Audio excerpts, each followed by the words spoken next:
Jos Esteban, Julio, Ricardo, Montoya, Rosa, Ramirez, Atif. Poncho gang, ooh. Got the time. Keep a Bible on me, I say demon proof. Satan try to throw that sin at me like alley-oop. Tell that shawty, got that chair where she gon' learn the truth. Keep a Bible on my hand, so I say demon proof. Cause shawty tryna talk like what's up, like what's up. But I'm coolin' with my Jesus like what's up, like what's up. Going nuts up in your church like what's up, like what's up. Keep a Bible in my hand like what's up, like what's up. Cause shawty tryna talk like what's up, like what's up. But I'm coolin' with my Jesus like what's up, like what's up. Going nuts up in your church like what's up, like what's up. Keep a Bible in my hand like what's up, like what's up. Yeah. Ain't no change on me, Satan ain't got no hold on me. I've been shooting demons from the bench just like Chernobyl. Taking demons out my life just like an exorcist. Tired them up in my thoughts just like a terrorist. I got the spirit, I got the sword, I got the camera. Keep the scriptures loaded up, never out of ammo. My whole team, they shoot with me, with demon prayer. I've been praying for my healing, tearing down the roof. Yeah, they mad though, my whole life done changed though. Too much Jesus in my life, you know he brought my chains, bro. Holy Spirit, shoot them demons till they drop. First Peter 5, you know how we rock. Keep a Bible on me, I say demon proof. Satan try to throw that sin at me like alley-oop. Tell that shawty, got a chair where she gon' learn the truth.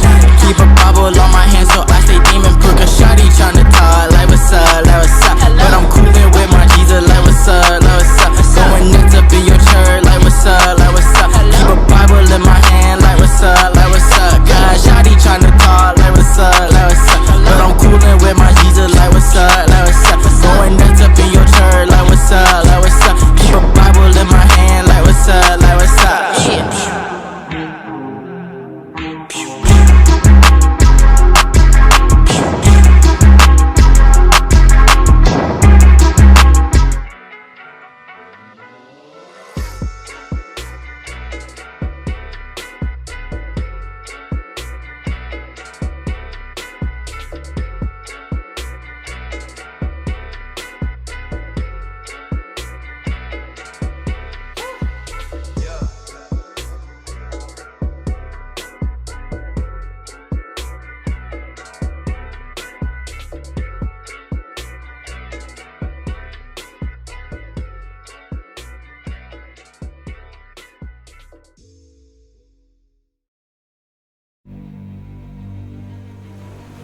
Immediately, Jesus made the disciples get into the boat and go ahead of him to the other side, while he dispersed the crowds. And after he sent the crowds away, he went up the mountain by himself to pray. When evening came, he was there alone. Meanwhile, the boat, already far from land, was taking a beating from the waves because the wind was against it. As the night was ending, Jesus came to them, walking on the sea. When the disciples saw him walking on the water, they were terrified and said, "It is a ghost!" and cried out with fear. But immediately, Jesus spoke to them. "Have courage! It is I. Do not be afraid."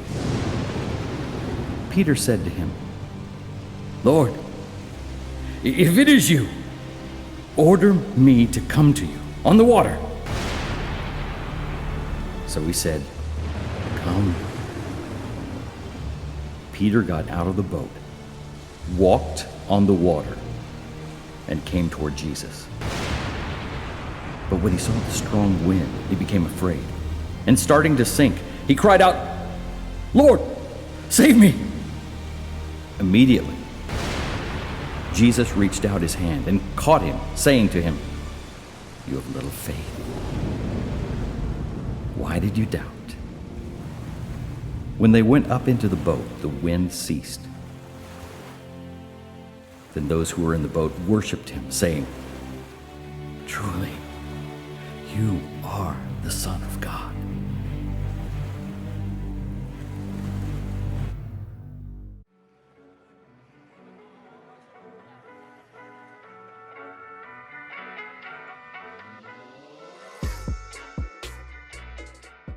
Help! The loop show's been taken over by a blanket fort! Help! Hang on Run for the loop! Ah! 3, 2, 1.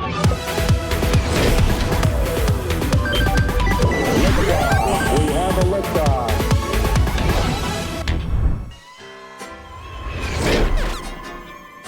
I'm Jamie. And I'm Ricky. Join us, won't you? Welcome to Blanket Fort Knox. We have every amenity you could possibly need, except for a bathroom. That guy's coming next Tuesday. We can hold it till then. But we have 2 screens to watch 2 different things at the same time and listen to the radio. It's confusing as it is entertaining. All right, over here we have our sports arena. We're training for the Aqua Olympics, and so, you know, we have to get all of our scuba gear together along with all of our sports equipment. And then we've got a little band studio. We're gonna start a band. We first need to learn how to play these instruments, but there's not a guitar trumpet band out there, and we're going to corner the market. Last but certainly not least, the Loop Lounge. I just really love it here. I feel like we should have been like having the show here. I agree. The entire time. Yes, it has everything that we need. We've got our snacks, we've got our drinks, we've got our tunes and our 2 TVs and clavy here. Man. It's perfect. We know exactly what to expect. Nothing but corner to corner comfort. Yes, nobody can bother us. We set our own limits. Yeah. It's pretty awesome. It is. I think I'm gonna take a nap. Life skills with Chaz. That's a good idea. Part of growing up requires learning how to maturely and confidently communicate with people. It's easy to read, write, and respond to a text. It might take some thought, but you can have as much time to think as you want. Making a phone call, though, that might take a little bit more courage, especially if you're not used to it or if the person you're talking to isn't a close friend or family member. So here are a few tips that'll help you out with making a phone call. 1, ask if or when they're available. Most people have cell phones, so if you have their number already, just text them to find out when they can talk. Hello, I would like to speak to you on a phone call this evening. Please reply so that we may coordinate a proper time in our respective schedules. You don't need to be all formal about it, but you never know when people might be busy, so it doesn't hurt to ask. Hey, can you talk on the phone tonight? 2, find a quiet place. It's pretty annoying to try to have a conversation with a noisy background, so it's a good idea to try to find a quiet spot where you can talk. Hold on 1 second, please. Hey, I'm about to hop on the phone. Can you please be quiet for a minute? 3, say hi and bye. When you get on and get off the phone, it's always a good idea to greet the person with, Hello? "Hey, yo, what's poppin'?" Not like that. Not unless you know the person really well. But you can never go wrong with asking them how they're doing when you get on the phone, or saying have a good day or have a good night when you get off. 4, sometimes conversations are uncomfortable. You might feel nervous, say something weird, have an awkward pause. And that's okay. It happens to everybody. It happens to me, and it's nothing to be worried about or feel ashamed of. 5, if they don't pick up, you can send them a text or please leave a message after the tone. If it isn't an emergency, just sending 1 text is okay. They'll get back to you when they can. I hope this helps, but if you have any more questions, please feel free to ask a parent or adult. Talk to you later. Can making a phone call be scary? Ask again later. See, that's the best part about this whole fort. No phones! No phones allowed. I love it. Is this all we're doing today? Absolutely. Oh, actually, no, we have a friend coming over. You invited somebody in here, Ricky? Yeah. Come on, it's our fort. I mean, I took a lot of courage to make a phone call. True. Speaking of courage, let's take a look at this next segment. I also ordered a pizza. A pizza with pepperoni? Oh, yeah. Yes. And then I told them to put pineapples on it and then take it off, throw that pizza away, and then make us a fresh pizza. Oh. Okay. You had to pay for 2 pizzas, sorry.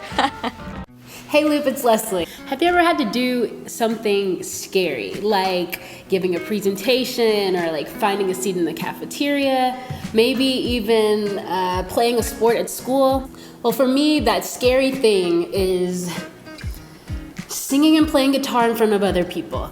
And it's kind of ridiculous because I've been doing it for years now. I mean, I probably have done it at least 1,000 times. I'm not even kidding. I was in this band, this collective, this band, my own band, leading worship at church, leading worship at a camp, singing at weddings. And I even made a music video for Switch. I'm holding Like for years of my life, that's all I did. And you would think that by now, I wouldn't be afraid of it.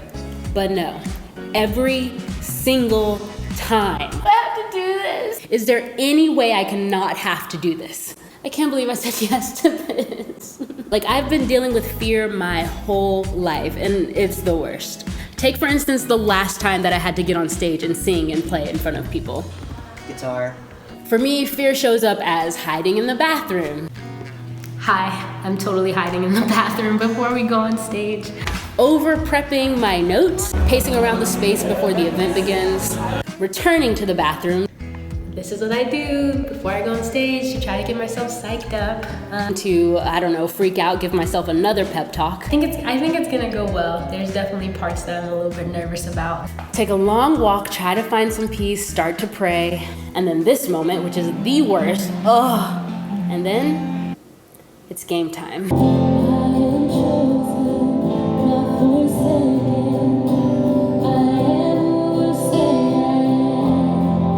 And you just do it.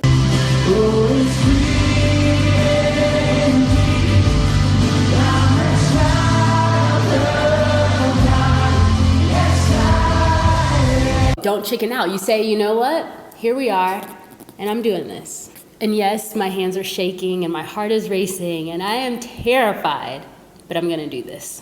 And listen, Loop, that is courage. It's not about not being scared. It's about doing it even though you're scared. So yeah, I've been dealing with fear my whole life, but that also means that I've been dealing with courage my whole life too. To my scared friends, listen, it's us, the scared ones, that have the most opportunity to work out our courage. Have a good week.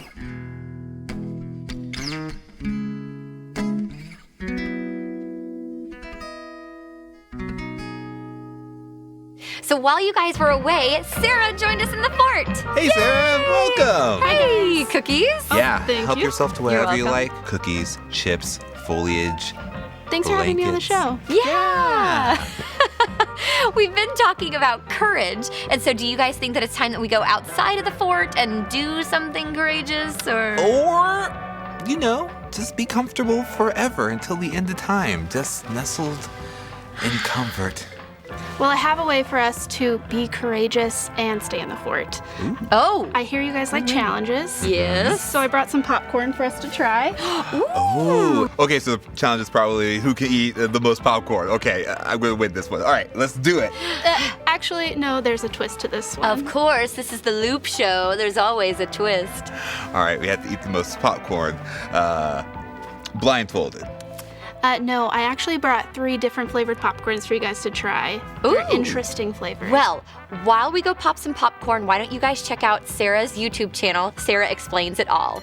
Hey guys, welcome to Sarah Explains It All. I'm going to be sharing with you some survival tips. If you've seen my other videos, you're aware of the fact that I only have one hand. I am missing my right hand and forearm. You all know how I feel about the word disability. I don't have a disability, I'm not handicapped. It's literally just a part of me, or not a part of me. Good one, Sarah. What this is going to teach you is how to survive one-handed in a two-handed world. I think this really applies to anybody who has any kind of insecurity at all, anybody who ever has felt abnormal. Tip number 1, okay, are you listening? You are weird. Accept it. There is nothing you can do about it. You're a big weirdo. I bet you wear socks to bed, or I bet you brush your teeth 4 times a day. Who has time for that? I mean, really, are you a monster? I mean, I think about being in Target, because I'm in Target most days. I cannot tell you how many times parents have, their kid has pointed at me and pointed at my arm, and the parent has been so mortified, and they pull their kid away, they rush him away as fast as they can. That makes me feel worse. Why not just let him ask me? If you haven't been around somebody with some kind of a difference, then how would you know that it's okay to just ask them? If someone only has one hand, they know that they only have one hand. So it is okay for you to say, hey, you have one hand. Explain to my kid why. If you were supposed to have 2 hands, you would have 2 hands. If you were supposed to be tall, you would be tall. If you were supposed to have hair, you would have hair. But you weren't, and that's just how you were made. We're all just so concerned with what we are not instead of what we are. And we just waste so much of our lives worrying about it rather than be upset about it or spend any more time worrying about it and wanting to be different. Embrace it because it's not going to change no matter what you do. Everybody has to change and everybody needs to work on themselves, and I just don't think that you can do any of that until you have that foundation of self-acceptance. I was made the way that I was, and I was made that way on purpose, and I believe that you were made that way too. So accept it! So that's it. Those are my survival tips on how to survive one-handed in a two-handed world. If you're a weirdo, comment. Okay, thanks. Love you guys. Bye.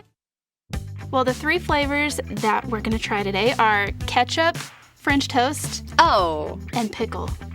Okay, the ketchup grosses me out, French toast, okay, and pickle, I don't mind. Ricky, do you mind? You don't like I think we all pickles? know. How did I say this kindly? Pickles are awful. They are of the devil. I don't feel like you should generalize pickles that they're all the devil. I'm sure that there are some nice pickles. Let's give it a go. Let's Okay, try so small bowl first. Ketchup? Yeah, let's. All right. Yeah, this is the one that I'm grossed out by, for sure. All right. Here we go. Here we go.